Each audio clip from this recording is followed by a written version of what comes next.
Hello, welcome back. This is week two. Let's continue on. So this week was not a good week. We were actually outperforming on Monday, and then that kind of took a slide later on. To be honest, this streak has been pretty bad. I think it's been probably one of my worst streaks, so not good. However, I'm still well. Let's continue on to the. Yeah, it's better just wait. So here was last week. Last week was, in comparison, it was quite stable. I mean, -3 ended around. This week was negative like 8 point something. Um, Now, I mean, currently, we have gained a little bit on Sunday right now, but I mean, it's still around here, so it's not great. So Nasdaq, we were outperforming on Monday actually, and then Nasdaq just took a big boom. I mean, to be honest, it's kind of it was like 4 days, it was like a 2% gain or 2 point something, and 2.7, 2 something, and then like one something crazy, and then it kind of just happened to reverse for us. So I mean, it kind of we just kind of went in a short because I was mostly short. So then just took a reverse. And then here we have basically this week. Yeah, this week was pretty bad. Now Nasdaq 6.4% in a week. I mean that is outlandish considering what has happened this week. I mean literally, basically nothing really positive has happened. I mean the only thing that which was kind of obvious was the firing of Jerome Powell, which was not going to happen, and he just backed up on it. Backed on it in one day randomly. Okay, one day green, and then we got like 2 other days had been green for really just the trade talks. Which I mean, China has said there have been no trade talks. Trump, I mean, who believes what Trump is actually even saying? So I mean, Trump says there's trade talks. China says there isn't. Trump says we've talked with more than 200 countries or some shit, and then really there's confirmed around even there's not even below 40. So I mean, I don't know what this market is running on, but I guess this would be still a good time to go short right now. Um, but I mean, who knows? So we got this decreased, and then overall Nasdaq's at 4%, -11. Yeah. So SPY something similar, not as much though this week, 4.6, which is still a lot for SPY. We outperformed one day, same with Nasdaq, and then yeah, so 33.3. SPY's overall 3.12, so not as high. Dow Jones didn't do. Dow Jones is more reasonable, 2.5. Not something 6 or 4, 2.5, and then one day two there.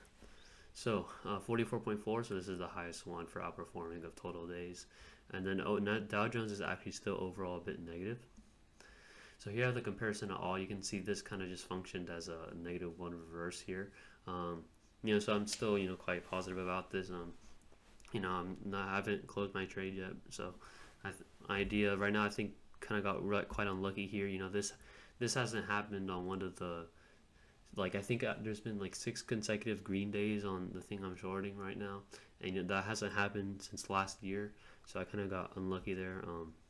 It wasn't great, but I mean, considering we were outperforming on Monday, I'm not worrying too much. This can be recovered relatively quickly. So here we have -164. Last week was negative 0.6 something. So it's decreasing quite a bit.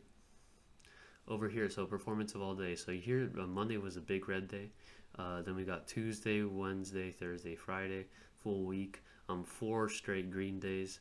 Dow Jones is the 0 here, so that's the blue line. Nasdaq yellow, SPY green, us red. So I mean, these days were kind of annoying, but whatever. And then you had this Friday. Friday was also a bit off, and then Tuesday was kind of the big day, right? But it is. We still haven't had a green day. Looking like this Monday will be a green day finally, but if it really doesn't, in one day, we could regain half the losses, and then in another day regain them. We'd still have overall red. So I'm not worrying too much right now. Yeah. So I haven't closed it, so not yet. And then here we basically have, so the losses did decrease. Our standard deviation also increased. Yeah, and then SPY's losses decreased, but then their gains did increase around 0.8%. Our standard deviation, so SPY's increased by quite a bit. SPY being at a 1.7 standard deviation is very high, so we're still very volatile. Or SPY is very volatile. We are 1.5, which is pretty good. I mean, 1.5 is volatile, but we're still below SPY, which is what I want. So at least that's still the same. And then I didn't really change any of this because there's nothing to compare yet. Yeah, I didn't change this either. And right now, the mean transactions are very low. I think I didn't update this number, my bad. It should be around 0.1, I think. Didn't close that. And then here you have last week to this week. So really not much to analyze this week. Next week though, this next week is pretty big, and then the week after this coming week is pretty big. There's going to be GDP, jobs, then you got, well, yeah, GDP and jobs are the two big things. You know, if we have a negative GDP, it's going to be a quite red week. I mean, considering the 6% rally from last week on nothing, I mean, really, what can we expect? So, you know, right now my positions, you know, the Sunday's moving well. So, you know, the last 2 weeks, you know, Sunday kind of gapped up, and then kind of, you know, I was short, so it went down. Now this week we're finally gapping down. I mean, considering my goal, I mean, we were outperforming on Monday, so we could be outperforming this week. It's unlikely though. I mean, if Nasdaq decreases back to where it was on Monday, you know, which is totally, you know, it's possible. I mean, you can have a -4% day, right? We've seen even -5, right? And then you can have like a -1, -1, and you're basically back down. You know, that could happen easily with strong data suggesting a rate cut, and then that would crash it. And yeah, I mean, we also have, you know, Trump volatility, which is always there. And, you know, after this week, there's going to be the Fed meeting, so most likely no cut there, but, you know, the guidance is important. Also, a lot of earnings this week. There are earnings. Got Apple, I think. Yeah, Apple, Amazon. Those are the two big ones I know. There's a bunch of other ones. I think Visa. I'm not too sure yet, but I mean, Apple and Amazon are big ones. I think Microsoft too, maybe.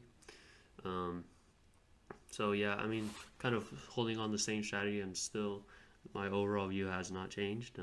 I'm most likely, I believe we're gonna see it's gonna go back down. It's gonna retrace. I'm quite confident in that. You know, if it doesn't retrace though, then you know, if we have good data, the fundamentals are good, then you're gonna want to get out of these shorts and change course most likely, or see at least what happens before changing course, or change course and then decide. You know, wait a little and then decide. But yeah, I mean, we've been down worse before, and I mean, we don't want to go back down to -20 something percent, right? But we've probably been down around these levels, and we recovered quite strongly. So I think the same should suggest again here. It's also considering really Nasdaq's rally and SPY for not much. Last week was Google and Tesla earnings. You know, Google was basically flat in the end. Tesla, I mean, Tesla's Tesla. You know, bad data, but the future, the belief of Tesla, you know, the future of Tesla, which Tesla's Tesla. And then we had, Google, Tesla, and then there were some other ones too. I think Chipotle was last week. I'm not sure. But yeah, hope to see you next week. My goal right now would probably be around ending where we were last week on Friday, maybe around -5. My bad, -5, -6, and then, you know, slowly continue upwards. I mean, if Nasdaq has a -6% rally and -6% downfall, we'll probably be outperforming. So yeah, see you next week, and see ya.